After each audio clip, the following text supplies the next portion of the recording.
pessoal, tudo bom?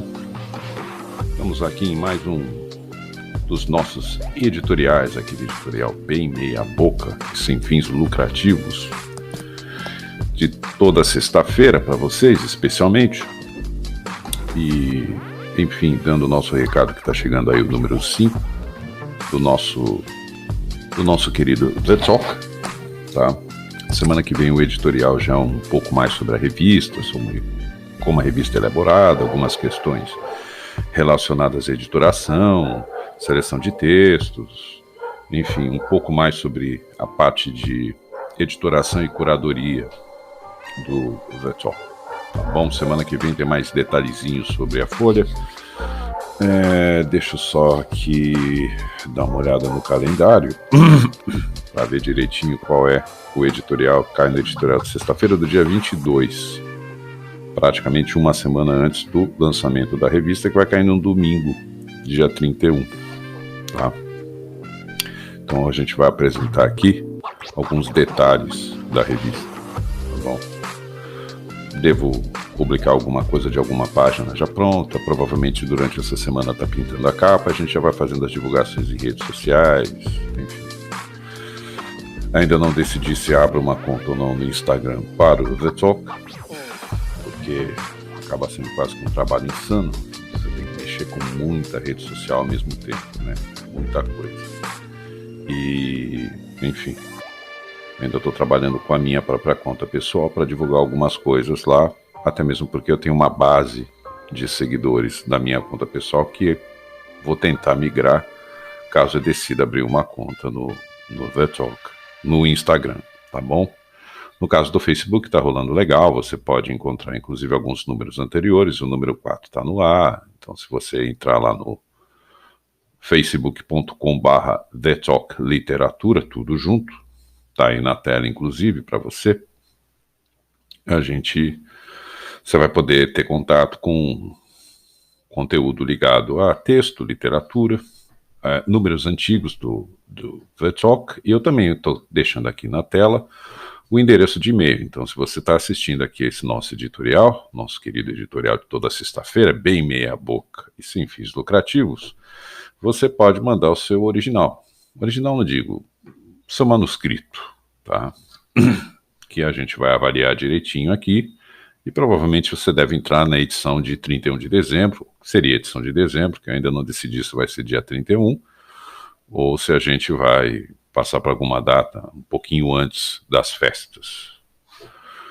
E também avisando o seguinte, duas coisas que a gente está aqui, que eu estou tentando elaborar para a edição de fevereiro de 2022, este ano de 2022, que promete ser eletrizante, que é uma espécie de serviço, tip jar, tá?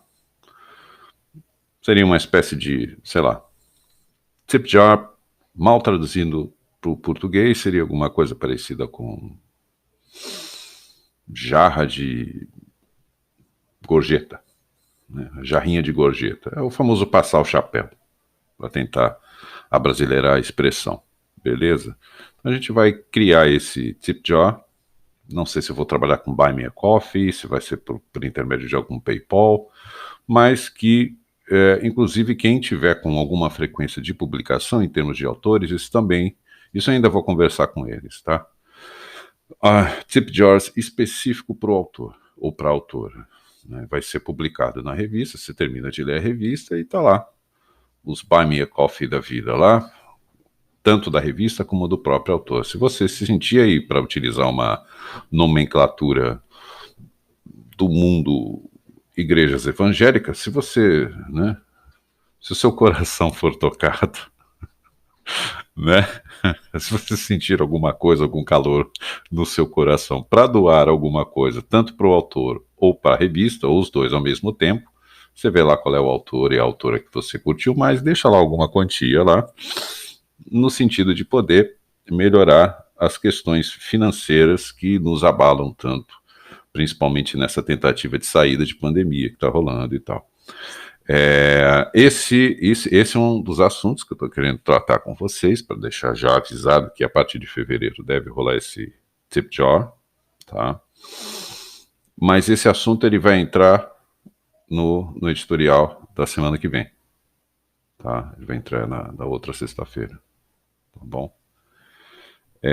A respeito de coisas que a gente precisa fazer na manutenção da folha literária, da revista e tal, e que a gente precisa de sponsor, né? A gente precisa de patrocínio, a gente precisa de algumas coisas relacionadas à assinatura de determinados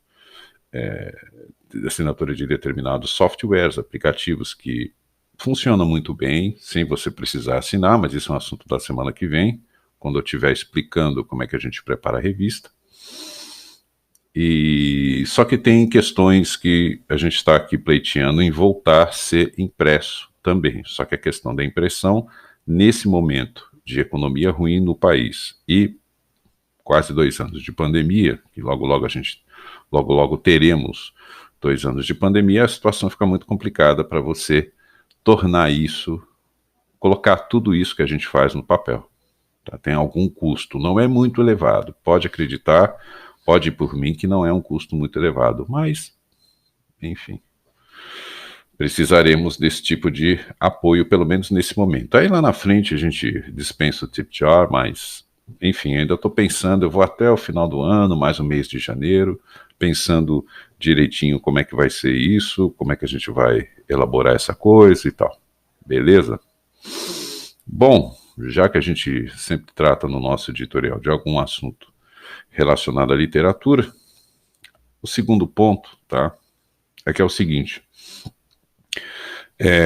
eu costumo deixar comunicações também naquilo que a gente chama de... naquilo que a gente chama não, deixar alguma coisa no Instagram. Só que o Instagram, ele tecnicamente tem um probleminha, ele vai até só 10 minutos. E determinados assuntos que a gente trata aqui, infelizmente, não são assuntos que dá para você tratar, tanto nos comunicados como nos assuntos do editorial, não são questões que você consiga colocar em 10 minutos. Tá? Então veja o tamanho desse vídeo, por exemplo. Né? O vídeo fica enorme. Enfim, eu não vou aqui entrar na questão de se deve ser curto, se deve ser longo. Eu sou da opinião que há determinados assuntos que você mata em 5 minutos, dá para você fazer um corte bem curtinho de 3 a 5 minutos, dar o seu recado, mas tem determinados assuntos que são um pouco mais extensos, que é o caso do assunto de hoje. Então, infelizmente, este vídeo vai estar disponível no Facebook, na página do The Talk. Então ele vai estar disponível, você pode compartilhar à vontade e tal. Vai estar disponível também no YouTube, mas talvez não no Instagram. Porque o Instagram, ele naturalmente, ele nasceu como um software de foto, como um aplicativo para foto, não para vídeo. Né? E ele tem enormes restrições do tamanho. Você não pode fazer um arquivo muito grande para deixar disponível no Instagram. Afinal de contas, é um Instagram, não é um YouTube. Para isso, você utiliza um outro produto da empresa, que é o Facebook, onde você pode deixar vídeos um pouco mais extensos e tal. É isso.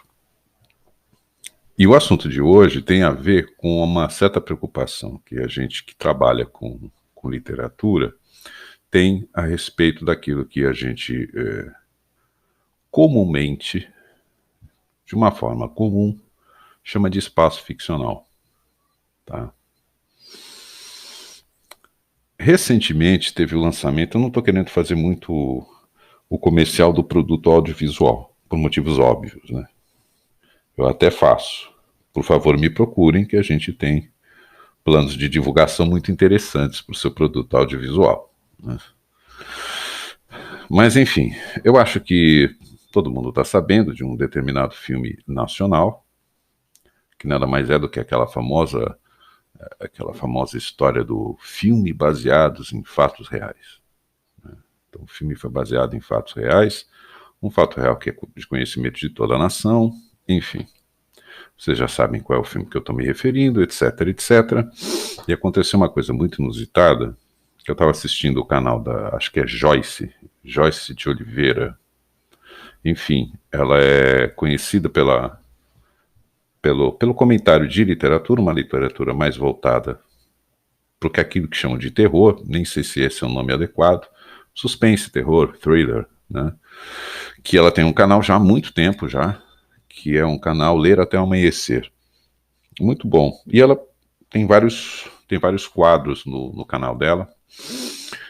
E por conta desse trabalho relacionado a morte, mistério, sobrenatural, terror e tal, ela obviamente se tornou muito famosa no canal, no trabalho que ela faz no canal dela lá.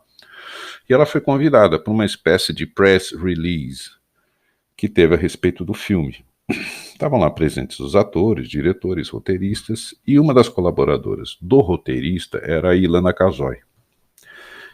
Estava lá a Joyce no meio da plateia e ela, né, é a sinapse mais rápida do Velho Oeste, olhou para a Ilana Casoy e sacou que a mulher estava ruim dentro da roupa. Porque, para tentar resumir a ópera bufa, estava rolando uma espécie de glamourização de coisas perigosas para você glamourizar.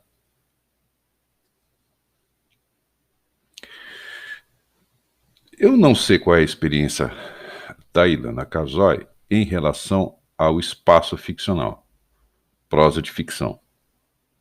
Eu não sei se ela já escreveu poesia ou romance literário, romance de terror, romance, thriller, etc, etc. Eu não sei, eu não tenho muita notícia. Também não fui pesquisar qual seria a bibliografia dela, se tinha alguma coisa relacionada à ficção.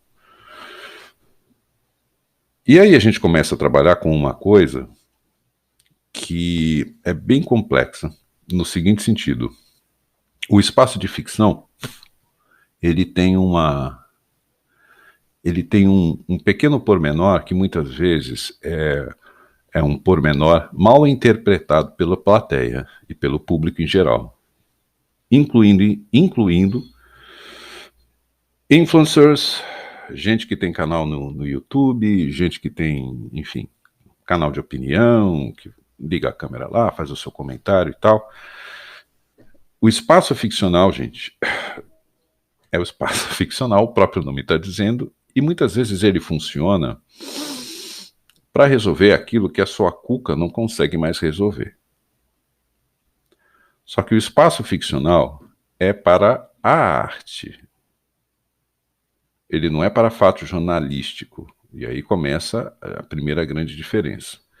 O problema é que o ficcionista, e eu que trabalho com a editoração de um folhetim literário, que eu lido com artistas, isso também é um outro assunto que eu não vou tocar agora, isso vai ficar inclusive pro editorial depois que a revista for lançada, isso vai ser lá para novembro, tá? Mas isso já está na pauta, porque isso já está martelando minha cabeça já há algum tempo. Mas é assim, gente. Dentro do espaço ficcional, quando você lida com um ficcionista, tá? É muito difícil, é mais ou menos o que acontece com o filme documentário. Todo filme documentário tem uma tese. E é válido, quando você vai estudar audiovisual, e quando você é muito fã de filme documentário, que aquele documentário não que necessariamente seja tendencioso, não é necessariamente ser tendencioso, mas o documentário ele possui ele não é uma página em branco. O roteirista do documentário, ou documentarista, ele tem uma tese. E de vez em quando, esse lance da tese, ele aparece também no romance literário. O romance literário, ele não é uma água com açúcar. Sei lá, quando você vai ler, sei lá, um livro do Kafka, desses conhecidos que a gente lê, que são conhecidos internacionalmente, com tradução para tudo quanto é país, tudo quanto é idioma, ali não está uma obra literária ficcional que é uma página em branco. O autor tem a sua tese. Ou ele tenta fazer algum tipo de denúncia, chamar a tua atenção para um determinado estado de coisas que pode inclusive levar à morte. Então, esse espaço ficcional, ele não é uma folha em branco. Às vezes a pessoa tem uma tese, e essa tese ela pode ser interpretada erroneamente.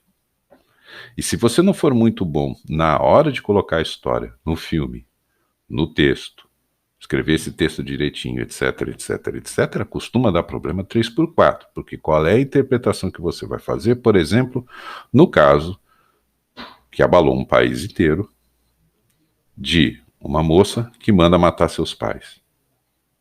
Se você errar na mão, qual é a interpretação? Qual é a primeira interpretação que deu? Você está glamorizando o assassinato? Você está passando pano para a moça? E aí nós começamos a ter um determinado tipo de confronto. E aí começa o perigo da coisa, porque nem sempre é um confronto estético ou artístico, passa a ser um confronto moral. A prosa de ficção tem essa força. Quando você trabalha com ficcional, você tem essa força. A pessoa acha que você vivenciou aquilo para escrever o seu romance literário. Eu, apesar de estar aqui como editor, também sou romancista. E é meio que, de vez em quando, acontece, a partir do meu primeiro romance, que as pessoas de vez em quando vão conversar comigo, ou me param na rua, ou aproveitam o ensejo para falar comigo, achando que eu vivenciei aquelas coisas que eu coloquei no livro. Não necessariamente. Tá?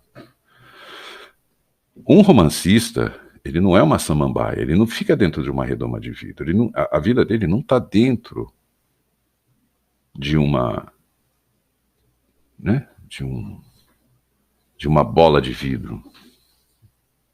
Os romancistas, eles fazem coisas que a plateia também faz, você também faz. Você não pega a fila de banco. Hoje em dia não tem mais fila de banco, que está todo mundo no celular. Fila da farmácia, fila do pão, tem a fila da padaria. O romancista está lá também. Ele utiliza um ponto de partida, que nesse ponto de partida, ele se baseia nesse ponto de partida para criar os personagens, para criar a história. A história em si, ela não existe. É uma criação do romancista ou da romancista, mas ele ou ela parte de um ponto de partida, até mesmo porque se você não sair, se você não iniciar a tua criação com esse ponto de partida, você corre o risco de perder a verossimilhança da obra. E aí a maioria da plateia vai ficar olhando para a tua cara, tipo assim, porra, teu livro é uma merda, porque isso aqui não tem verossimilhança nenhuma. Pessoas não fazem isso. Pessoas não dialogam dessa forma. Esse diálogo aqui está meio, ou tá tati-bitate, ou tá água com açúcar, ou tá robótico, porque pessoas na rua não falam dessa maneira. Então você tem que partir de um ponto que existe de fato na vida real, para você criar o diálogo, criar o personagem, criar a história, criar as viradas dramáticas. É uma criação do romancista ou da romancista. O autor ou a autora utiliza imagens quando vai trabalhar com literatura, com prosa de ficção. É imagético. E daí a palavra imaginação. Um bom ficcionista é, acima de tudo, uma pessoa imaginativa, mas nessa imaginação é tudo criado. Você pode se inspirar em fatos reais, mas não necessariamente contá-los à sua moda. Até mesmo porque tem muita coisa que, mesmo você se baseando em fatos reais, tem muita coisa ali que você vai criar. E é natural. É uma obra de arte, gente. Obra de arte tem criatividade e tem imaginação. E, consequentemente, você vai ter uma espécie de invenção de personagens, invenção de situações, invenção de viradas dramáticas, invenção de enredo. Nada daquilo que está no livro e que do livro vai passar para as telas, de fato aconteceu. E nem você vivenciou aquilo. Né? Você pode fazer um bom trabalho de pesquisa e trabalhar muito bem o teu tecido verbal para criar, por exemplo, um serial killer. Você assassinou 20 pessoas para poder escrever o romance literário? Isso não existe, gente. Tá. Só que aí tem um outro lado da coisa.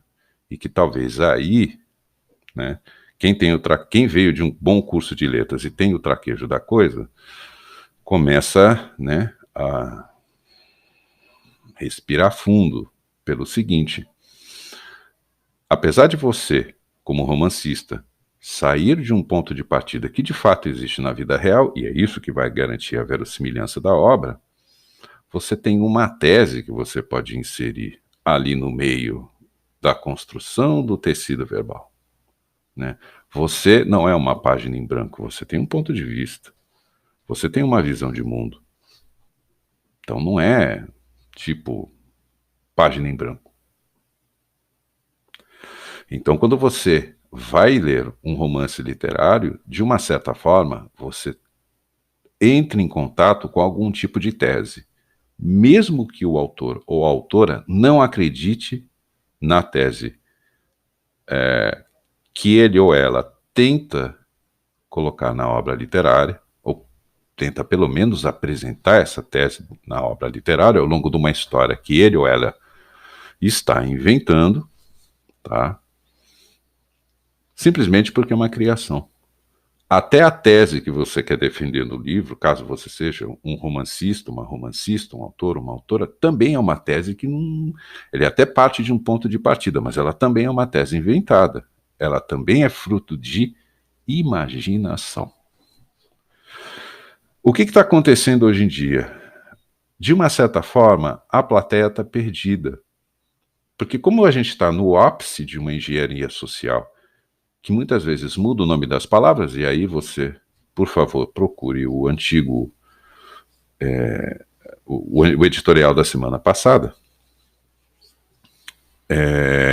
Enfim, onde a gente trabalha mais ou menos com isso, tá? Que é essa coisa de você mudar as palavras para tentar mudar a semântica dentro de uma engenharia social, exatamente para fazer você não analisar direito. Ou seja, você chama, por exemplo, mentira de fake news? Não. Mentira é mentira. De repente, um determinado político, uma determinada pessoa pública, ela não é uma propagadora de fake news. Ela é uma pessoa mentirosa. Tem nome, como diria o São Antônio Biala do Narradores de Jafé, tem nome, sobrenome e pronome. Né? Acho que, se eu não me engano, era nome, sobrenome e prenome. Tem nome, sobrenome e prenome. Não é fake news, é mentira. Não fica trocando palavras para ficar passando pano ou tentar abrandar a situação. Não, a situação é grave. Estamos nas mãos de gente mentirosa. Não é fake news. O conceito de fake news é completamente diferente. É um outro tipo de distorção da coisa. O que as pessoas andam fazendo hoje em dia não é fofoca nem fake news, é mentira. Tem nome às coisas. E isso a gente tratou no editorial da semana passada. Beleza? Aí você volta lá, e aí ali tem um raciocínio mais completo. Com a plateia no meio disso tudo, a tendência da plateia é achar, vamos raciocinar pelo absurdo, eu escrevi o Chapeuzinho Vermelho. Ou eu sou a vovó, ou eu sou a Chapeuzinho Vermelho, ou eu sou o lobo, ou eu sou o caçador. Não, eu não sou a vovó, eu não sou o Chapeuzinho Vermelho, não vivenciei aquilo, eu não sou o lobo, também não fiz aquilo que o lobo fez na história, eu também não sou um caçador, eu não ando com arma de fogo em casa. Eu imaginei os personagens, eu imaginei o enredo, e eu até imaginei a tese que eu estou querendo defender com o meu Chapeuzinho Vermelho. Nada daquilo, de fato, é baseado na realidade. Mas como tem um ponto de partida, a espingarda, existe. Caçadores, também existe. Lobo, tem na floresta. Meninas vestindo gorro vermelho, um chapeuzinho vermelho. Talvez, hoje em dia, nas cidades brasileiras, a gente não encontre tanto moças vestidas como chapeuzinho vermelho, exceto festa fantasia. Vovôs e vovós, né? No meu caso, já cheguei aos 50, estou caminhando, né? Apesar de que eu nunca casei, nunca tive filhos e tal, não tenho netinhos. Mas com esse cabelo branco aqui também não vai dizer que eu tenho 18 anos de idade, tá? Eu estou partindo de coisas que de fato existem na realidade, mas eu estou inventando coisas que eu não vivenciei. É fruto da minha imaginação. O problema é que hoje em dia a plateia não consegue mais diferenciar o que é realidade ou é fruto de imaginação de um romancista.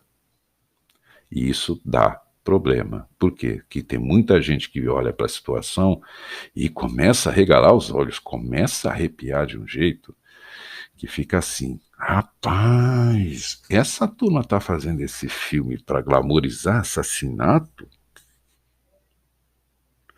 Para passar pano pra moça? Caraca, mano, né? Fica esquisito pra cacete, irmão. Hoje em dia, infelizmente, como é que a gente resolveria esse negócio? Ó, warning, aquele aviso na primeira página do livro. Nem que você tenha que gastar uma folha em branco. Vai pagar um pouquinho mais na hora de editorar o teu livro e de imprimir o teu livro. Mas salva vidas. Está lá a página em branco. Você coloca bem no meio da página a seguinte frase: isso é uma obra de ficção. Pode ser bobagem, mas só essa frase já é o suficiente para que a plateia entenda que aquilo que ela vai ler é uma invenção ou uma inventice, escolha o nome, tá? É fruto da imaginação de quem escreveu. Esse é o jogo. Porque se você não colocar, vamos supor, eu escrevi lá, o Verão no Café Atlântico, eu tenho que colocar logo abaixo, romance, que é para entender que o espaço que está ali é ficcional. E se eu quiser me garantir de verdade, colocar na primeira página, antes do primeiro capítulo, gasto uma página em branco inteira, coloco lá. Isso é uma obra de ficção. Entendam, isso é uma invenção da minha cabeça. Eu não vivenciei nada daquilo, eu não conheço nada daquelas pessoas, não fiz nada daqueles personagens fizeram no desenvolvimento do enredo. A minha preocupação é produzir tecido verbal, artístico, estético e de qualidade. Por isso que vai romance na capa e na primeira página. Isso é uma obra de ficção. Poxa, Marcelo, mas a gente está tendo que fazer isso hoje em dia? Tá. Tá, porque a galera começa a confundir as coisas e é natural, às vezes, não são todos os romances literários que têm isso, mas é muito natural num filme documentário e até mesmo num romance literário você tem uma tese e você de repente quer defender aquela tese, aquele ponto de vista, aquela ideia. Isso acontece com grandes romancistas, com grandes obras literárias, que quando você termina de ler o livro, o que está lá? Está lá uma tese. Tá bom? Bom, gente, como eu já havia explicado para vocês, infelizmente esse é um assunto que dá para você ficar falando por horas. Quem quiser participar do debate, por favor, seja educado. Os comentários estão disponíveis na parte de documentário aqui abaixo do vídeo, tá? Tanto no Facebook, na página do The Talk no Facebook, como aqui no canal de cortes do The Talk no YouTube, tá bom? Não vai para o Instagram, porque já estamos caminhando para meia hora de falação aqui. Então, consequentemente, não será possível, tá? Colocar isso no Instagram, porque o Instagram tem limitação de tempo, você só pode colocar teu editorial dentro de 10 minutos, e eu acho que já deu para sacar que o assunto é incandescente, não daria para colocar em 10 minutos, vai ficar nesses 30 minutos, tá bom?